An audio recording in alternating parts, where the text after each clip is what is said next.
Along the steep rocky coast to the flat sandy beaches of southern Africa lives the African penguin, also known as a jackass penguin for their donkey-like bray.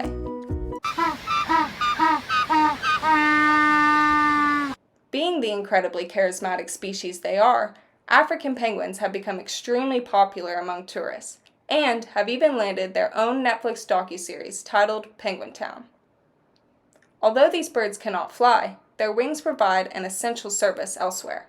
African penguins are pursuit divers, meaning their wings provide underwater propulsion, allowing them to descend as far as 130 meters at speeds up to 20 kilometers per hour. If the dive is successful, there will be a tasty feast of sardines, anchovies, or other small pelagic fish. Like many penguin species, African penguins are extremely family-oriented, mating with one partner for life. Side by side, the pair will return to the same breeding colony and nesting site each year. In the past, African penguins would construct nests by excavating through layers of guano. However, due to the overexploitation of guano for commercial use, they have been forced to improvise. Once the mother has laid 1 or 2 eggs, the parents will switch off between incubating the egg and foraging for food, sharing these responsibilities equally. Eggs require about 40 days of incubation time. After hatching, chicks will rely on their parents for food up to 90 days. At 3 months old, these penguins will take their first solo journey off to sea, returning to their birthplace 1 to 2 years later to find their life partner. The African penguin is a popular resident of zoos across the world, where they often live up to 30 years. In the wild, however, their average lifespan is only about 15 to 20 years, assuming they don't become dinner. Predators such as mongoose, rats, domestic cats, and other seabirds often prey on eggs and penguin chicks. Once they are able to swim, they must be cautious of predators such as seals and killer whales. But when it comes to the rapid decline of African penguin populations, the responsibility falls on another species entirely. Homo sapien, mankind. As human activity continues to multiply, the destruction that follows continues to be evident. And unfortunately, the African penguin is a species that suffers from our species' behavior. Historically, egg collection by people affected penguin recruitment, and guano collection disturbed breeding habitat. Anthropogenic climate change, brought about by industrial pollution, creates significant changes in weather events. Extreme heat and flooding have resulted in the loss of eggs and chicks. Oil catastrophes, whether a freak accident or result of a human mistake, can lead to penguin death, and if they survive, they will still suffer long-term physiological effects. But the greatest human threat, the primary driver behind the penguin's precipitous population decline, pertains to commercial fishing. The African penguin's main prey sources are anchovies and sardines, just like your grandfather. The presence of these fish are vital to the penguin's breeding success, as well as survival for both adults and juveniles. These species are also a main target of purse seine fisheries. The fishing industry leads to a depleted fish stock and causes the penguin's prey populations to shift. Not only does a depleted stock leave fewer and fewer fish for the penguins to eat, but the shifted location of prey can be slowly fatal as well. As the prey move away from penguin colonies, the adults have to travel further to find food. This increased foraging effort means more energy spent. By losing energy to the food search, the adults are left with fewer resources for their growing chicks. Thus, we can see that commercial fishing and its impact on fish populations have created very difficult conditions for the African penguin. In 2010, the African penguin was listed as endangered. Looking back to 1978, the African penguin population between Namibia and South Africa totaled 82,000 breeding pairs. In 2021, that number had fallen to only 14,700 breeding pairs between the penguin's only 2 locales. And according to the IUCN Red List, their population is still declining.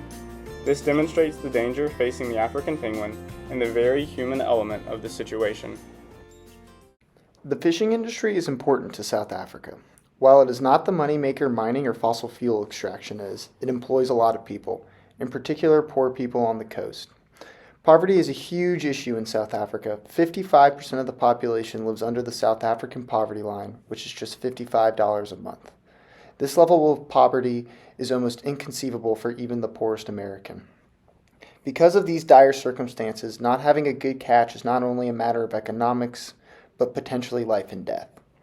The South African fishing industry catches a wide variety of sea life, ranging from pelagic fish of all sizes to lobsters and oysters.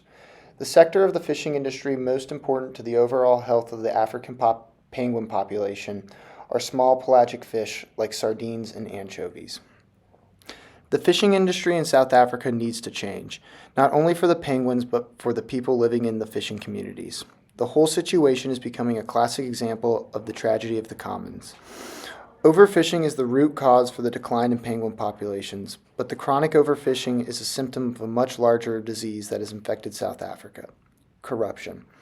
South Africa is the gold standard for widespread corruption, stemming from the nation's turbulent history of repression and deceit. Corruption has infected every part of South African society. South Africa has the laws on the books that, if followed, would allow for fishing and healthy wildlife populations, but corruption of two categories stands in the way. First is grand corruption, which involves high-ups in the South African government and large fishing companies. The companies will pay off the heads of regulatory bodies so that inspectors and officials will not even look at the company's ships. As a result, the government inspectors will only check the ships of smaller, poorer fishing operations. This grand corruption leads to petty-scale corruption. Petty-scale corruption is between local fishermen and local officials.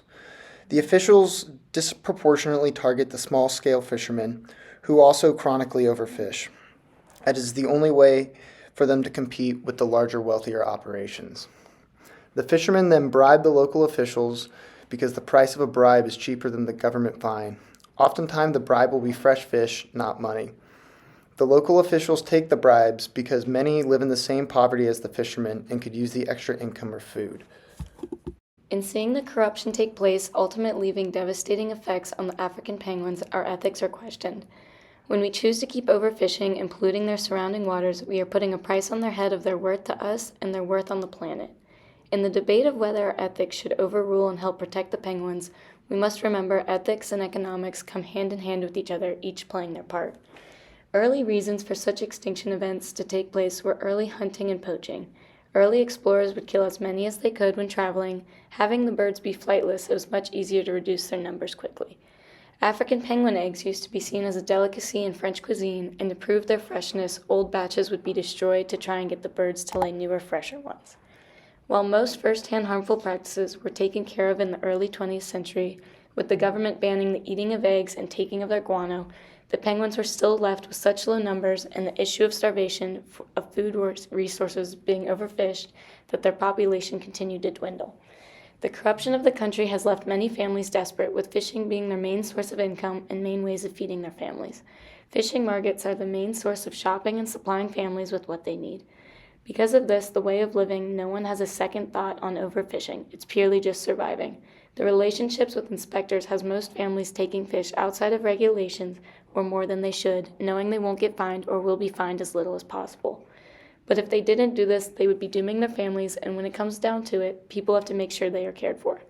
We can fund rescue and rehabilitation programs with a high price, but real change and real hope will not be made for the African penguin unless we approach all human connections with the species. We can easily apply ethics when it comes down to the basic man just needing a few extra fish for his family, but what morals do we put on the government, oil rigs, and mass fishing corporations and their role of exterminating the species? African penguin populations are currently facing a variety of challenges that can affect population numbers and nesting survival. There are solutions that can help to combat these factors contributing to their endangered status. One solution to reduce these impacts involves the implementation of artificial nests. As mentioned earlier, commercial fishing has taken a toll on African penguins and their ability for local foraging opportunities.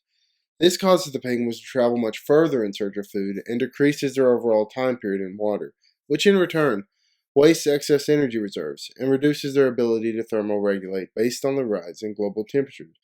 These ceramic nests have shown to offer shelter and protection over the penguins, and assist in the ability for this species to better adapt to the changing environment and decreasing mortality among chicks.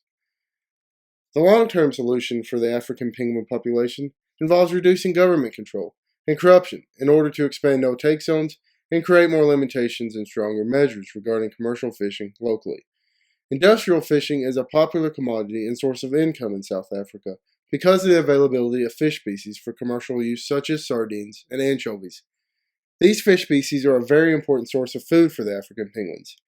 Therefore, commercial fishing can often take a large toll on population without little to no limitations or measures on fishing. In all, introducing restrictions could help to increase fish populations, which over time can help assist penguin populations with the introduction of these valuable resources back to their habitats. It's extremely important to better understand the needs of African penguins, which are affected by a number of different elements that can and will contribute to their extinction if action is not taken.